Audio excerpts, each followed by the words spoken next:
안녕하세요. 다시 찾아뵙겠습니다. 낭만입니다.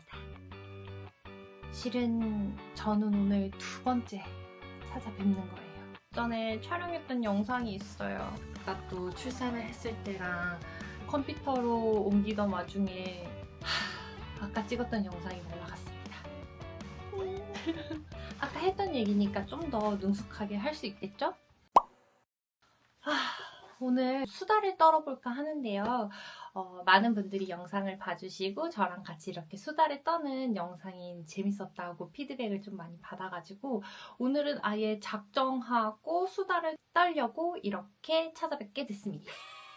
오늘 한번 이야기해볼 것은 출산 전에는 절대 알 수 없는 것들에 대해서 이야기를 해보려고 해요. 최근에 제 친구가 출산을 했어요. 친구가 아이를 처음 만나는 순간을 영상으로 담은 거를 이번에 보게 됐는데 뭔가 되게 가슴이 뭉클하면서 눈물이 핑 도는 거예요. 그래서 나는 그때 당시에 어땠나 이렇게 돌이켜 생각을 해보니까 생각보다 굉장히 덤덤했어요. 그래서 제가 친구한테 야, 너 영상을 보는데 눈물이 이렇게 핑 돌아. 근데 나 출산할 때는 안 그랬던 것 같아 라고 얘기를 했더니 친구도 지금 나도 눈물이 그렇게 돌지는 않아 라고 얘기를 하는 거예요. 사람마다 다르기는 하겠지만 저는 뭔가 아기를 낳고 나서 신기한 감정이 되게 컸어요. 내가 초음파에서 봤던 아기가 실제로 보니까 이렇게 생겼구나. 그리고 뭔가 되게 그 사람 같다기보다는 뭔가의 생명체 같은 느낌이에요. 눈도 제대로 못 뜨고, 그리고 입도 움직임도 다 뭔가 스물스물한 게. 그런데 그건 있었던 것 같아요. 제가 제왕절개를 했잖아요. 애를 낳고 바로 아이를 보러 가지는 못했어요. 그 오빠가 사진으로 보여줬었는데 계속 하루 종일 그 사진을 보고 있더라고요. 면회 시간이 하루에 2번 정도 정해져 있는데 그 시간 외에는 보고 싶어가지고 막 계속 찍어놓은 사진을 보는 저를 발견하게 됐어요. 호르몬적으로, 감정적으로 좀 이제 격하신 분들은 아이를 낳자마자 바로 하루 종일 볼 수 없다는 것 때문에 눈물을 막 흘리시기도 한다고 하더라고요. 하여튼 그렇습니다. 뭔가 저는 과연 훌륭한 엄마가 될 수 있을까? 아직 아이에 대해서 아무것도 모르고 나는 아기가 울면 왜 우는지도 모르고 나 진짜 배워갈 게 너무 많다라고 이제 생각을 하고 있었는데 그 전쟁 같았던 신생아 시기를 지나고 나면서 나도 뭔가 기술적으로도 많이 늘고 그리고 우리 아기의 통계가 막 이렇게 쌓이니까 약간 이런 패턴들이 막 생기기 시작하고 그러면서 조금 안정화를 찾아가고 저도 능숙한 엄마가 되고 그런 시기를 지금 보내왔습니다. 벌써 제가 아기를 낳은 지 7개월이 넘었어요. 언제 이렇게 시간이 흘렀는지 애 키우다 보니까 정말 순식간에 시간이 지나가는 것 같아요. 그리고 아기를 낳기 전에 아무도 이 부분에 대해서는 언급을 안 해주셨던 부분이 있었어요. 그게 바로 전몸살이었습니다. 저는 다행히 그 남편 지인분께서 저보다 한 6개월 정도 먼저 출산을 하셨는데 자기는 수술 뒤의 고통보다 전몸살 고통이 더 심했다고 하는 거예요. 그래서 저는 그 전몸살에 대해서 미리 그 전부터 좀 공부를 많이 했어요. 아기를 낳기 전부터 전몸살은 기저부 마사지를 통해서 미리 풀어놓는 게 좋아요. 그리고 아기를 낳자마자 이틀에서 3일 차부터 가슴이 땅땅하게 이제 변하면서 아기에게 젖을 줄 준비가 되거든요. 출산을 하고 난 뒤에 바로 이제 기저부 마사지를 꾸준히 이제 해주시면 전몸살이 가장 심한 초기쯤에는 덜 고통스럽더라고요. 이게 아이를 면회하는 시간이 하루에 한 2번 정도였는데 그때 저랑 비슷한 시기에 출산을 했던 분들이 막 아기를 보러 몰려들거든요. 근데 어떤 분께서 가슴에 복대를 막 이렇게 차고 그리고 막 눈물을 흘리고 거기 양쪽에 막 얼음 주머니 껴가지고 막 아파 이 수준이 아니라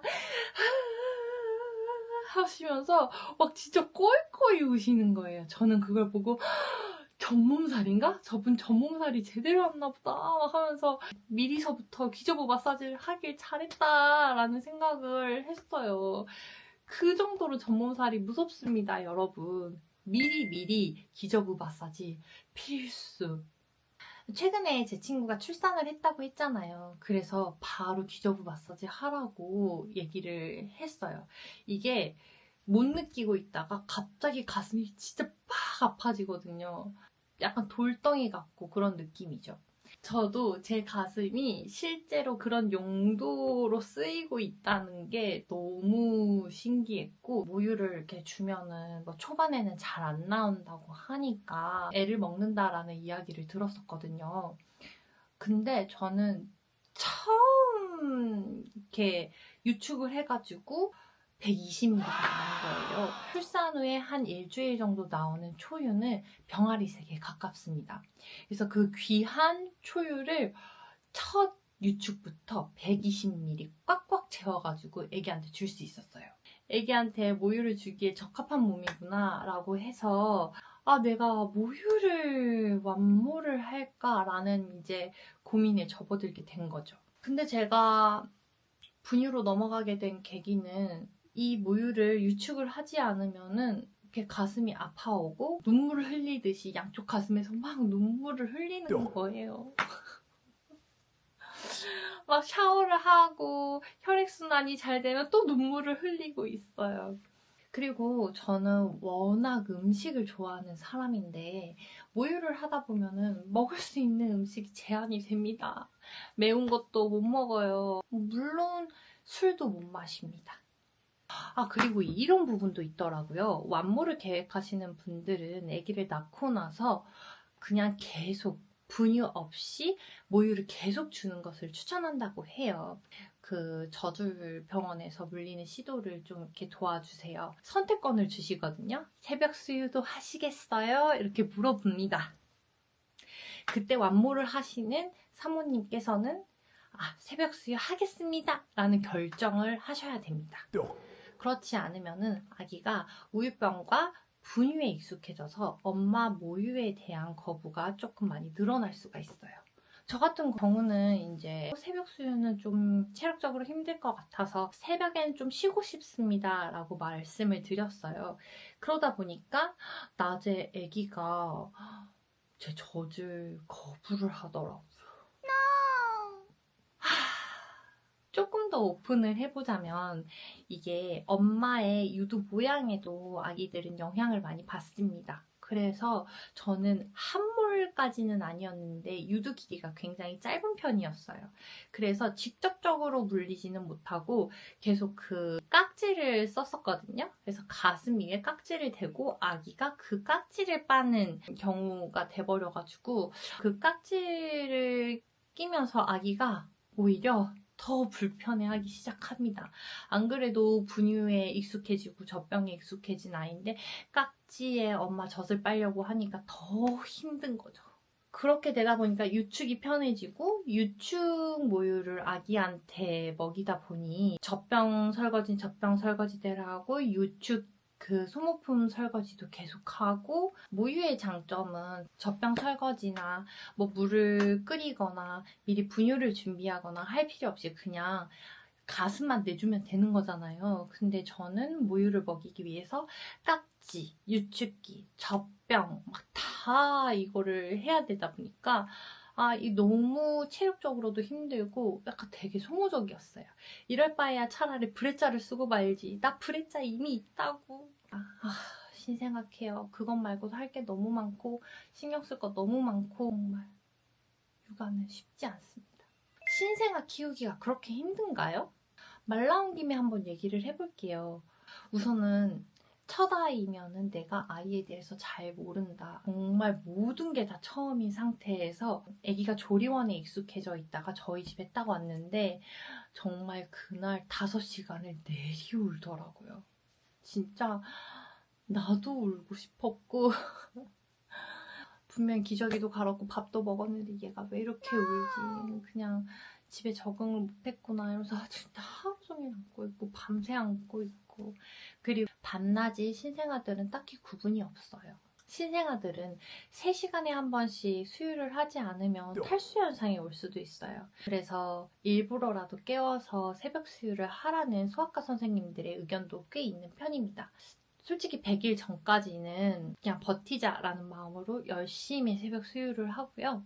그리고 이제 산모가 내 원상태의 몸으로 돌아오는데 6개월이 걸린다고 해요. 제가 원래 손목이 튼튼했던 사람인데 이 손목 때문에 지금 정형외과도 다니고 있거든요. 그리고 맨날 집에 있으니까 저 같은 경우는 밖을 돌아다니는 걸 좋아하는 사람인데 센치해지고 답답하고, 그리고 제가 5월생 아기를 낳다 보니까 한참 아기가 신생아일 때 날씨가 너무 좋았어요.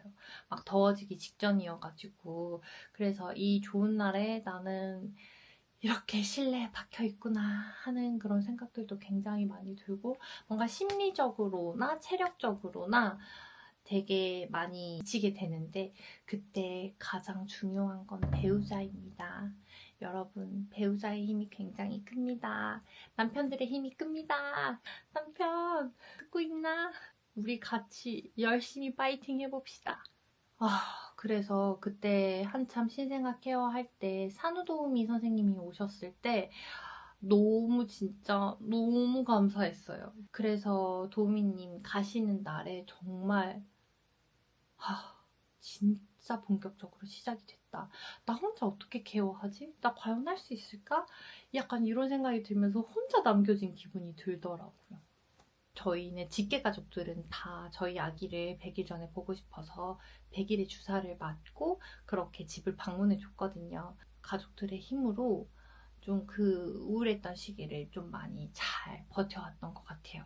그리고 제일 많은 분들이 걱정하는 부분은 아기 낳을 때 돈 많이 들어요? 낳기 전에 한 2천만 원 정도 모아놔야 된다는데 사실인가요? 라는 질문이었어요. 나 모은 돈도 없고 땡전 한 푼도 없는데 임신을 덜컥 해버렸어. 돈도 못 버는 상황인데 아기를 가졌으니까 그런 상황이어도 충분히 아기는 낳을 수 있고 아기 케어를 할 수 있다라는 부분을 말씀을 드리고 싶어요. 일을 하던 분들께서는 출산휴가에 들어가면 90일 동안 내 월급에 해당하는 금액을 받으실 수 있습니다.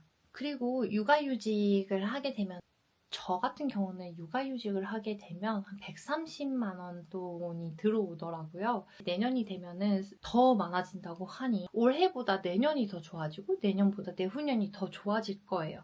그리고 아기를 낳게 되면은 출생신고를 합니다. 출생신고를 한과 동시에 부모 축하금이 들어와요. 그리고 아동수당, 부모수당 그렇게 해서 들어오는 돈도 꽤 되죠. 이렇게 들어오다 보니까 당장 병원비 결제부터 시작을 해서 조리원까지 돈이 한 푼이 들지 않았다는 사실. 그리고 서울 같은 경우는 산후조리 바우처가 100만 원 정도가 나와요. 저 때만 해도 50, 50 나눠서 도우미는 최대 50까지 쓸 수 있고 나머지 50은 산후 관리에 쓸 수 있어요. 지금은 그런 구분 없이 100만 원 바우처를 다 쓸 수 있다고 하더라고요. 그것까지 받으니 오히려 아기를 낳고 돈을 버는 기분이 더 들었다고 하면은 무리는 아닌 말이겠죠. 그리고 아기를 낳고 나서 또 대망의 과제입니다. 다이어트. 아기 계획을 갖고 임신이 잘 안 되더라고요. 그래서 아기 임신을 위해서 한 3kg에서 4kg 정도를 찌웠고, 그리고 임신이 된 이후부터는 맛있는 음식들을 정말 가리지 않고 계속 먹었던 것 같아요. 만약에 제가 평소에 먹었던 것만큼만 먹었어도 적당히 쪘을 텐데, 근데 저 같은 경우는 20kg가 쪘습니다. 솔직히 어떤 마음이었냐면은 내가 지금 이 시기만큼 먹을 거 구애 안 받고 맛있는 음식을 먹을 수 있는 건 지금밖에 없다라고 생각을 해서 그 시기에 평소보다 더 과하게 먹었던 게 조금 그렇게 확 찌지 않았나. 그리고 저는 먹덧이 왔거든요. 초반에 브레이크가 고장이 난 거죠. 이제 먹덧이 분명히 사라졌는데도 지금 아니면 언제 먹겠냐 해가지고 맛있는 음식을 잔뜩 먹으면서 적정 몸무게보다 훨씬 더 조금 찌게 된 그런 케이스였습니다. 그래서 출산을 하고 조리원까지 나왔을 때 20kg 중에 10kg가 빠졌었어요. 근데 나머지 10kg는 제가 즐겁게 먹은 10kg였기 때문에 아직까지 빠지지 않고 있습니다. 아니, 지금 아기를 낳은 지 7개월이나 됐는데 왜 아직까지 안 빠졌나요? 라고 물어볼 수도 있겠지만, 제가 변명을 해보자면 이제 집에만 박혀 있다 보니까 활동량이 굉장히 많이 줄어들고, 그리고 뭔가 음식으로 받는 위로가 생각보다 커가지고 그 맛있는 음식, 육퇴하고 나서 맥주 한 잔을 포기를 못 하겠는 거예요. 그리고 아예 초반에는 아기 모유를 주기 위해서 다이어트 식단을 하지도 못했었어요. 물론 지금은 할 수 있는데 제가 꼭 1월 1일부터 다이어트를 시작해서 아기의 돌잔치 때는 원래의 몸무게로 돌아가서 저 다이어트 성공했어요 라고 전할 수 있는 그런 시간이 왔으면 좋겠습니다. 구독, 좋아요, 알림 설정까지. 이렇게 오늘 수다를 한번 떨어봤는데요. 다음번에도 재밌는 주제로 한번 이렇게 수다를 떨어봐도 될까요? 재밌게 보셨으면 좋아요, 구독 눌러주시고요. 많이 많이 참아주세요. 그럼 다음에 봐요.